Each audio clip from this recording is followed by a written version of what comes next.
Welcome to learning corner. பழமொழி 400ல் இருக்கக்கூடிய 400 பழமொழியை தினமும் ஒரு பழமொழியாக பார்த்துட்டு வரோம். இன்னைக்கான பழமொழி, நோவச்செய் நோயின்மை இல் துன்பம் செய்யாமை பூவுட்கும் கண்ணாய் பொறுப்பர் என கருதி யாவர்க்கே ஆயினும் இன்னா செயல் வேண்டா தேவர்க்கும் கைகூடா திண்ணன் பினார்க்கேயும் நோவச்செய் நோயின்மை இல். இதுக்கான பொருளை பார்ப்போம்.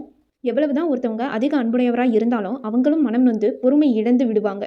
அப்படி இருக்கும்போது பிறர் பொறுத்து கொள்வாங்க அப்படின்ட்டு நம்ம அவங்களுக்கு ஏதாவது பொல்லாத செயல் செய்கிறதுன்றது மதியீனம், அதாவது அறிவில்லாத தனம்னு சொல்கிறாங்க. அதனால் யாருக்கும் தீமை செய்தல் கூடாது அப்படின்றது தான் நோவச் செயல் நோயின்மை இல், அதாவது துன்பம் செய்யாமைன்னு சொல்கிறாங்க. முதல் 110 பழமொழியை தாண்டி நேற்றைய பழமொழிகளை பார்ப்போம். பல்கட்ட பெண்டீர் மகார் துறவு கொள்க புலிப்புறத்து உண்பார் உணா இகழ்பவர் அழிவார் பரிசழிந்தாரோடு தேவரும் மாற்றல் இலர் தேவரும் அஞ்சுவர் பயின்றது வானகமாகிவிடும் உலகம் விரும்பும் ஒழுக்கம் படையின் படைத்தகைமை நன்று வீரமற்ற வேந்தர் பசுகுத்தின் குத்துவாரில் புல்லுரைக்கு எதிர்உரை பசி பெரிதாயினும் புல் மேயாதாகும் புலி உயர்ந்தவர் வழுவார் நோற்றார்க்கு சேற்றுள்ளும் வீழும் கரு விதியாலே வருவன நோவச் செயல் நோயின்மை இல் துன்பம் செய்யாமை. இது வரைக்கும் 110 பழமொழியை நம்ம சேனலில் ஷார்ட்ஸாகவும் 10 பழமொழியாக ரிவைஸும் பண்ணியிருக்கோம். மறக்காம அதை பார்த்துருங்க. இந்த மாதிரி நிறைய கண்டென்ட்க்கு லேர்னிங் கார்னரை சப்ஸ்கிரைப் பண்ணிட்டு இந்த வீடியோ பிடிச்சிருந்தா ஒரு லைக் பண்ணிட்டு யூஸ்ஃபுல்லாக இருந்தால் உங்கள் ஃப்ரெண்ட்ஸ்க்கு ஷேர் பண்ணுங்கள். தேங்க்யூ.